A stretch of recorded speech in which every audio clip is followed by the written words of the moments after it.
حي على الفلاح.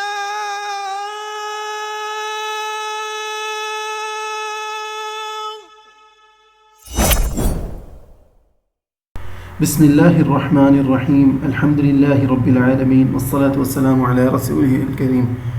میرا اس ویڈیو کا بنانے کا مقصد یہ ہے کہ میں اسحاق جھالوی اور علی مرزا کے کچھ جھوٹ جو انہوں نے حضرت معاویہ رضی اللہ عنہ کے بارے میں بولے ہیں ان کو ظاہر کروں، تاکہ جو ایماندار لوگ ہیں جو ان کو فالو کر رہے ہیں وہ ان کو سمجھ آ سکے کہ کس طرح قرآن اور حدیث میں تحریفات کرتے ہیں۔ لیکن جو ان کے اندھے مقلد ہیں ان لوگوں کی تو عقل پہ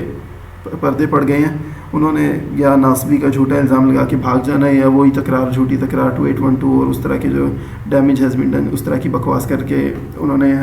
دلیل اور قرآن اور حدیث سے منہ پھیر لینا ہے۔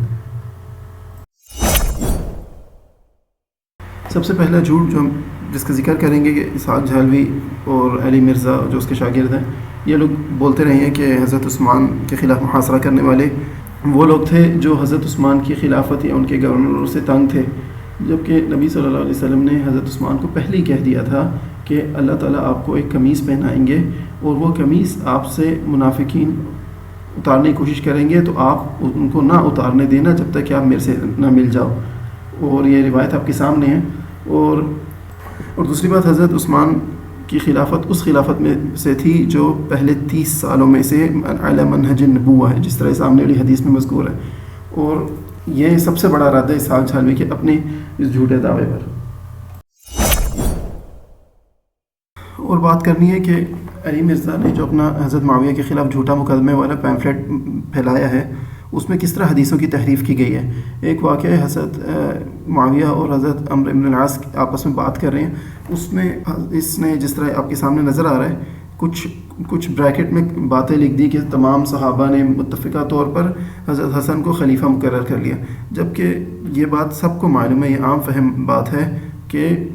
صحابہ تو بہت زیادہ، یہاں تک کہ حضرت علی کے بھائی وہ معاویہ کی گروپ میں تھے، تو ان لوگوں نے سب نے متفقہ طور پہ حضرت حسن کو کیسے خلیفہ بنایا، اس کی کوئی دلیل نہیں، بلکہ اور اس سے پتہ چلتا ہے کہ انہوں نے حدیث کے بیچ میں بریکٹ ڈال کے لکھا ہے وہ جھوٹ بولا ہے انہوں نے۔ اور یہی حدیث جب ہم لوگ اصل میں بخاری سے پڑھتے ہیں تو اس میں حضرت معاویہ کے ذکر کرتے ہوئے امام حسن البصری کہتے ہیں کان واللہ خیر الرجلین، وہ الفاظ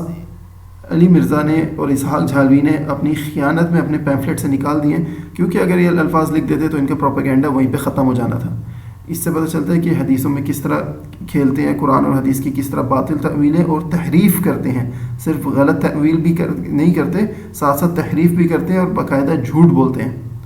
حسن البصری جو اس روایت کے راوی ہیں وہ کہہ رہے ہیں کہ معاویہ اور عمرو بن العاص میں جو زیادہ اعلیٰ درجے کا شخص تھا وہ حضرت معاویہ تھے، ان کی تعریف میں یہ کہہ رہے ہیں، تو یہ الفاظ ان لوگوں نے اپنی خیانت میں نکال دیے حدیث سے۔ ایک اور مشہور جھوٹ جو حضرت معاویہ رضی اللہ عنہ کے بارے میں کہا جاتا ہے کہ انہوں نے صحیح مسلم میں روایت ہے کہ حضرت سعد بن ابی وقاص کو حضرت علی رضی اللہ عنہ کو گالیاں دینے کا حکم دیا۔ اس حدیث میں کوئی گالیاں دینے کا حکم نہیں ہے، اس میں انہوں نے پوچھا کہ آپ حضرت علی پہ تنقید کیوں نہیں کرتے، اور یہ تنقید بھی گالیاں دینے کے بارے میں نہیں ہے، یہ اس بارے میں کہ حضرت معاویہ کو حضرت علی کے خلاف حق پر سمجھنا، کیونکہ وہ جو قصاص عثمان کی طلب کر رہے تھے حضرت علی سے۔ اور جو لوگ اس حدیث کو بیان کرتے ہیں وہ اس میں ایک خیانت جو ان کی چھپی ہوئی ہے وہ میں ابھی آپ لوگوں کے سامنے ظاہر کر دیتا ہوں کہ حضرت معاویہ حضرت سعد بن ابی وقاص کو گورنر کیوں بنائیں گے۔ اگر آپ یہ حدیث پڑھیں جس طرح سامنے کہ انہیں گورنر مقرر کیا انہوں نے، تو ان کو کیوں گورنر مقرر کریں گے؟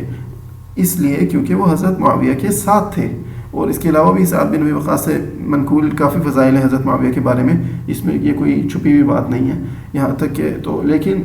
اس حدیث میں حضرت معاویہ کا حضرت علی کو گالیاں دلوانے کی کوئی دلیل نہیں ہے، یہ صرف ایک جھوٹا پروپیگنڈا ہے جو ان لوگوں نے کیا۔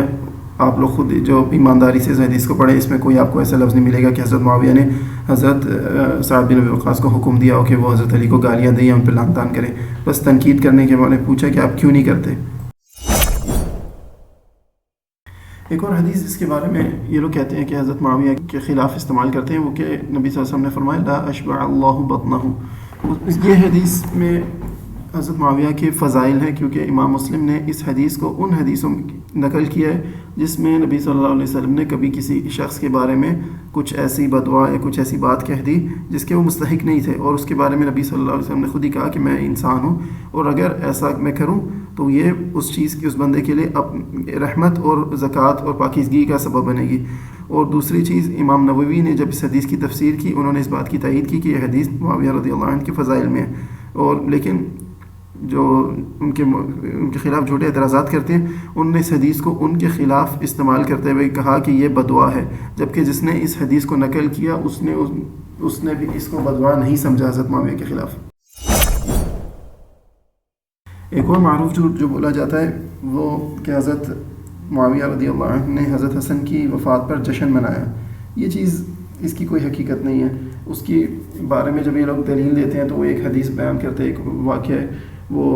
المقدام حضرت معاویہ کے پاس وفد بن کر آئے اور ایک بندہ بنی اسد کے قبیلے سے بن کر آیا، تو اس پوری روایت میں کہیں پہ بھی جشن منانے کا ذکر نہیں ہے۔ یہ ہے کہ یہاں تک کہ جس شخص نے حضرت حسن کی وفات پر کہا کہ ایک چنگارہ بجھ گیا، اس کے مقابلے میں مقدام نے بہت زیادہ معاویہ کے گھر والوں پہ تنقید کی۔ اس سے کیا ہوا کہ حضرت معاویہ نے نہ مقدام کو کوئی سزا دی بلکہ انہیں زیادہ مال دیا، باقیوں سے زیادہ انعام دیا۔ اور جب انہیں پتہ چلا کہ مقدام کو جو انعام انہوں نے دیا ہے وہ انعام انہوں نے اپنے ساتھیوں میں بانٹ دیا، تو معاویہ نے ان کی تعریف کی جبکہ وہ معاویہ کی تنقید کر کے گئے تھے۔ تو یہ اس میں حدیث میں کوئی جشن منانے کی کوئی دلیل نہیں ہے نہ، اور یہاں تک کہ جنہوں نے حضرت معاویہ پہ تنقید کی انہوں نے ان کو انعام بھی دیا اور ان کی تعریف بھی کی کہ وہ شخص سخی ہے۔ تو اس میں علی مرزا یا اسحاق جھالوی کے جھوٹ کی کہاں دلیل ہے؟ یہ چیز آپ انہی کے شاگردوں سے پوچھیں۔ اسی طرح ہم لوگ ہزاروں چیزیں بیان کر سکتے ہیں جس میں علی مرزا اور اسحاق جھالوی نے کھلے عام جھوٹ بولا ہے اور خیانت کی ہے، قرآن اور حدیث میں تحریف کی ہے اور لوگوں کو بیوقوف بنانے کی کوشش کی ہے اور ایک جھوٹا پروپیگنڈا کیا ہے۔ لیکن جو لوگ ایماندار ہیں ان لوگوں کو اس سے کوئی فرق نہیں پڑتا، وہ اصل دلیل دیکھے ان کے جھوٹ اور فراڈ کو چھوڑ دیں گے، اور جو لوگ ان کے مقلد ہیں یا جن میں کچھ خیانت موجود ہے دل میں، وہ پھر وہی ان کی بات کہ لوگوں کو ناسبیت کا جھوٹا الزام لگا کے یا وہ 2812 ڈیمیج ہیز بین ڈن اور وہ جو بیکار قسم کی بکواسیات یہ لوگ کرتے ہیں اس کو دہرا کر بھاگ جائیں گے، کیونکہ علمی دنیا میں ان کی کوئی ویلیو نہیں ہے۔